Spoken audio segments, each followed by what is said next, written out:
창세기 44장 25절에서 34절 말씀입니다. 하나님께서 바로에게 연속으로 2번의 꿈을 꾸게 하셨습니다.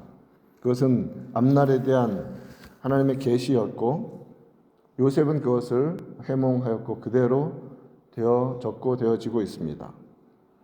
그 땅에 먼저 7년의 풍년을 허락하셨습니다. 곧바로 시작된 극심한 기근은 애굽 땅뿐만 아니라 그 지중해 연안, 애굽 주변의 모든 나라들에도 그대로 이어졌습니다.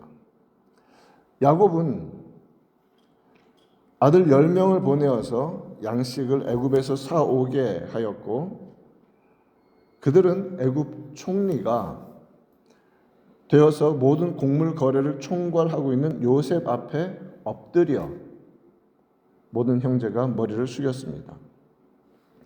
요셉이 10대 중반에 꾼 꿈이 17세 이후 22년이 지난 이때에 성취된 순간이었죠. 우리가 지난주에 살핀 내용들을 조금 간략하게 정리합니다.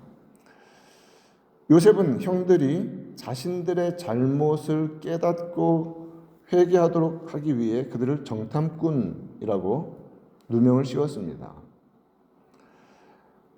형들은 돈을 가지고 와서 양식만 구매해서 돌아가면 간단히 끝날 여정인 줄 알았는데, 갑자기 말도 안 되는 정탐꾼이라는 누명을 당했습니다. 억울한 일을 당했습니다. 그러한 일을 당하니 그제서야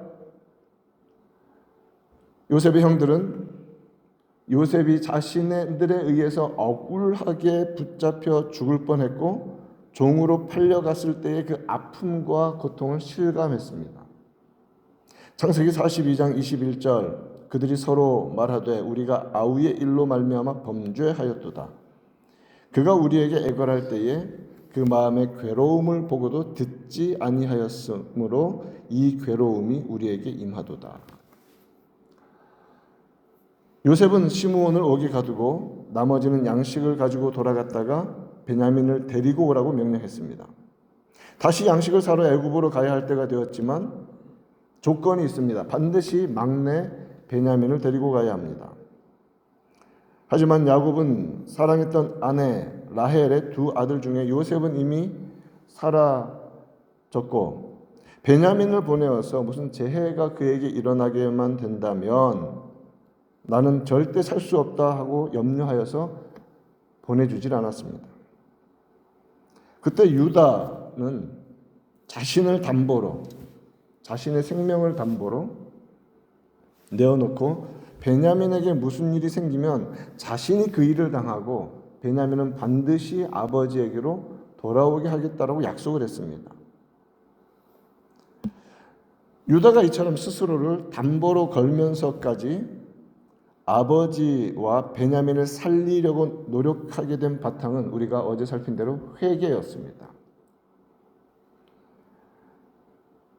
유다의 며느리 다말이 창녀로 변장하여 시아버지인 유다 자신을 통해 임신했다는 소식을 듣고 그는 며느리를 행음함으로 죄악으로 불태워 주기로 했습니다. 하지만 자신이 그런 일을 행한 자인 것을 알고서 그는 나보다 옳도다라고 하며 자신의 죄를 인정했습니다. 자신이 더 행음한 자다라는 그런 고백입니다. 인정하며 회개한 것입니다. 거기에서 신앙의 힘은 시작이 됩니다. 그렇게 죄에 대해서 자백하고 회개하면 자기를 위해 살지 않고 남을 위해 살고자 하며 참된 회개는 기꺼이 목숨도 내놓을 수 있는 참된 신앙의 능력과 용기가 생기게 되는 것입니다. 회개를 경험한 유다는 자신이 담보가 되었습니다. 이제 베냐민을 데리고 형제들이 왔습니다. 요셉은 그들을 보자마자 지금 업무 중이니 우리 집으로 보내어서 점심을 같이 먹게 하라, 준비해라 라고 기별을 합니다. 오전 일과를 마치고 집으로 가서 형제들에게 아버지의 안부를 묻습니다. 그리고 그가 집을 떠난 후에 처음으로 동생 베냐민과 상봉을 했습니다. 베냐민은 특별한 관계죠. 다른 형들은 다 이복 형제들이지만 베냐민은 라헬에게서 낳은 두 형제 자신과 유일한 형제였습니다. 특별한 사이입니다. 그러자 창세기 43장 30절 말씀을 보면 요셉이 어떻게 반응합니까? 요셉이 아우를 사랑하는 마음이 복받쳐 급히 울 곳을 찾아 안방으로 들어가서 울었다라고 합니다. 22년 세월 동안 쌓였던 깊은 그리움이 얼마나 크겠습니까? 또한 그렇게 살아서 동생을 직접 볼 수 있음으로 인하여서 감정이 복받쳐 올랐습니다. 자, 그런데 어찌된 일인지 요셉은 그렇게 베냐민을 보았음에도 자신을 그 자리에서 드러내질 않습니다. 식사를 즐겁게 마쳤습니다. 편안하게 쉼을 쉬며 잠을 자고 그 다음 날 아침에 양식을 사서 그들은 떠났습니다. 요셉은 청지기에게 자신의 은잔을 베냐민의 자루에 넣게 합니다.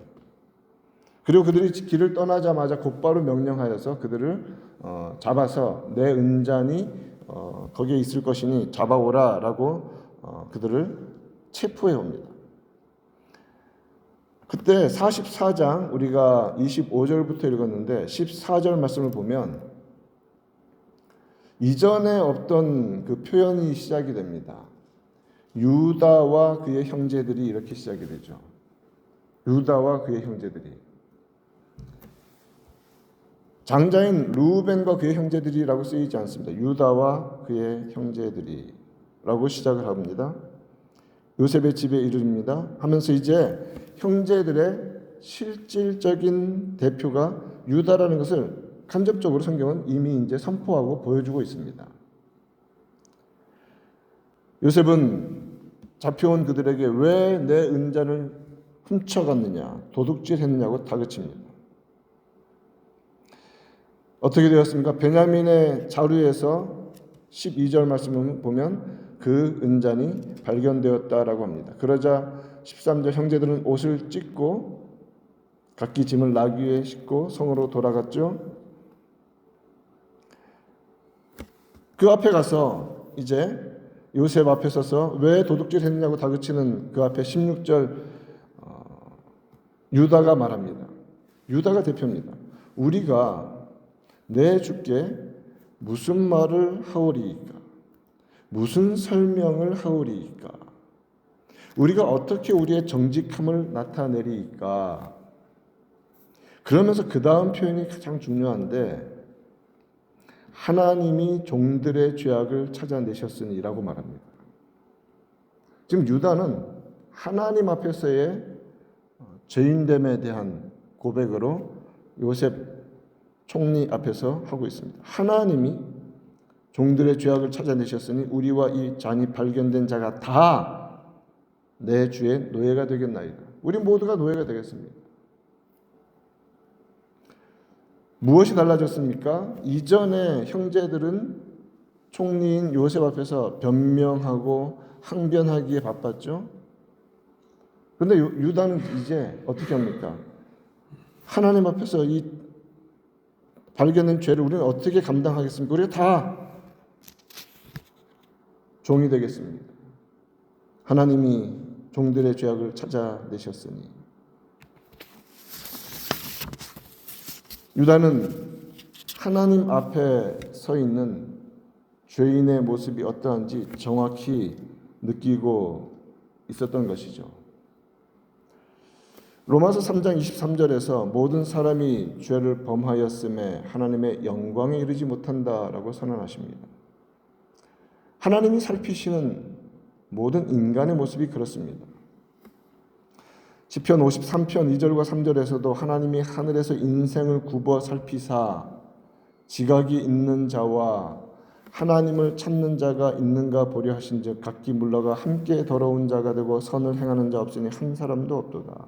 그래서 인간의 죄악된 상태를 그대로 말씀해 주시는 성경의 말씀입니다. 유다는 자신과 형제들이 요셉을 죽이려 했다가 팔아버린 이 무서운 죄악으로부터 피할 수 없다는 것을 알고 있었던 것이죠. 그 죄를 잊지 않고 있는 겁니다. 그 죄가 떠나지 않는 것입니다. 우리가 죄를 범하여서 이 자리에 있는 것이다. 그것이 거룩하신 하나님 앞에서 죄가 됨을, 무서운 죄가 됨을 알았습니다. 그러므로 그런 자리를 피하려 하고 변명하고 오해라고 우기는 그런 태도를 아예 버리는 것입니다. 그게 회개한 자의 특징입니다. 우리가 모두 종이 되겠습니다. 우리는 종이 되어야 마땅한 자들입니다.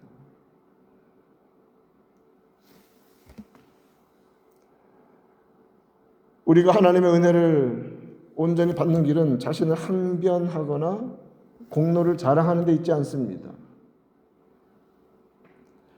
사도 바울처럼 솔직하게 고백해야 합니다. 로마서 7장 18절 19절에서 내 속 곧 내 육신에 선한 것이 거하지 아니하는 줄을 아노니 원함은 내게 있으나 선을 행하는 것은 없노라. 내가 원하는 바 선은 행하지 아니하고 도리어 원하지 아니하는 바 악을 행하는도다.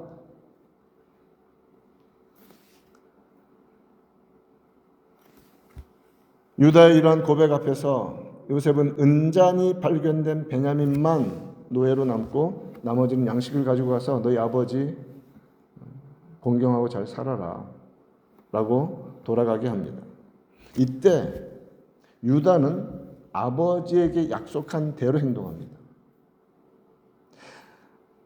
야곱에게 자신이 담보가 되어서 자신이 인질이 되어서 베냐민은 어떤 일이 있더라도 아버지 앞에 오게 할 것입니다. 그 약속대로 유다는 자신이 베냐민 대신에 종이 되려고 합니다. 33절 말씀을 봅시다. 이제 종으로 주의 종으로 그 아이를 대신하여 플레지 이 담보가 된다는 것, 인질이 된다는 것은 대신한다는 것입니다. 그 아이를 대신하여 머물러 있어 내 주의 종이 되게 하시고 그 아이가 받을 일을 내가 받겠습니다. 그 아이는 그의 형제들과 함께 올려 보내소서.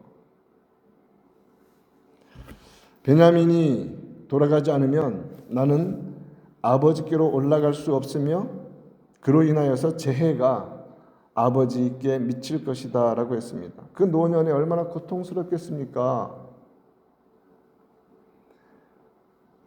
유다는 베냐민 대신 노예가 되겠다고 나섰습니다. 창세기 37장 27절에서는 형제들이 요셉을 죽이려 하다가 르우벤이 죽이지는 말자 하고 구덩이에 던져놨을 때 유다가 좋은 말로 합니다. 우리 형제인데 우리가 죽일 필요가 있느냐.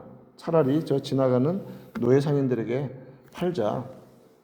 생명은 보존해 주자. 좋은 말 같지만 요셉을 노예가 되도록 하는 데 있어서 가장 결정적인 제안을 한 사람은 유다였습니다.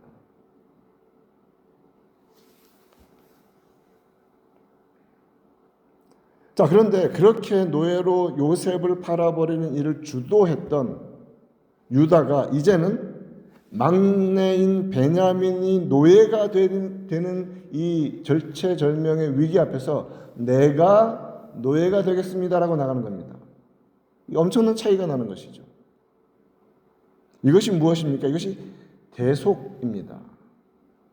대신 그 죄를 짊어지겠습니다.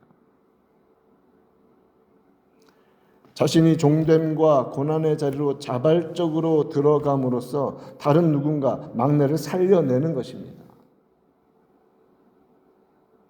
자신의 죽음으로 남에게 생명을 주고 자신의 낮아짐으로 다른 이를 높이는 것, 그것이 대속입니다. 예수님은 섬김을 받으러 오시지 않고 섬기러 오셨고 자기 목숨을 양들을 위해 내주시기 위해 오셨습니다. 대속의 제물로 오셨습니다. 그래서 디도서 2장 14절에서는 그가 우리를 대신하여, 동일한 구조이죠. 대신하여, 죄인인 우리를 대신하여 자신을 주심은, 자신을 죽음에 내어 주심은 모든 불법에서 우리를 속량하시고 우리를 깨끗하게 하사 선한 일을 열심히 하는 자기 백성이 되게 하려 하심이니라. 예수님의 대속의 그림자를 유다는 지금 보여주고 있는 것입니다. 그것이 대속입니다.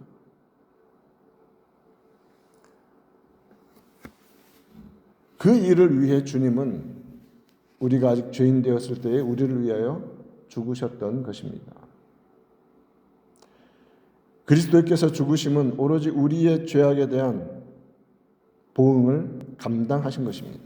죄 없는 분께서. 유다는 자신이 베냐민을 위한 담보가 되겠다는 약속을 아버지 야곱에게 했고 그 약속대로 베냐민이 종이 될 위기에 있을 때 자신이 노예가 되겠다고 요셉에게 말했습니다. 그 같은 대속의 책임을 감당하고자 할 때 일어나는 일이 있습니다. 먼저는 야곱이, 르우벤이 내가 베냐민 안 데리고 오면 내 두 아들 죽이세요. 막 말도 안 되는 이러한 허풍에 가까운 일을 할 때는 듣지도 않다가 유다가 내가 담보가 될 테니 보내주세요 할 때 바로 보냈습니다. 베냐민을. 그리고 지금 요셉을 한번 봅시다. 요셉은 어찌 된 일인지 계속해서 딜레이를 시키다가 유다의 이 말, 내가 대속의 제물이 되겠습니다. 내가 대신 종이 되겠습니다. 이 말을 듣자마자 45장 초두에, 이게 지금 장별로 나눠져 있지만 연결되어 있는 본문입니다. 이 말이 끝나자마자 요셉이 시종하는 자들 앞에서 그 정을 억제하지 못하여 소리질러 모든 사람을 자기에게서 물러가라 하고 그 형제들에게 자기를 알리니, 이런 일이 벌어진 것이죠. 무엇 때문입니까? 유다가 지금 이 문제를 풀어나가고 있는 가장 핵심적인 열쇠 역할을 하고 있는 것인데 그 중심에 무엇이냐면 회개와 자기 희생과 대속의 죽음을 자신이 감당하고자 하는 그런 충성이 있는 것입니다.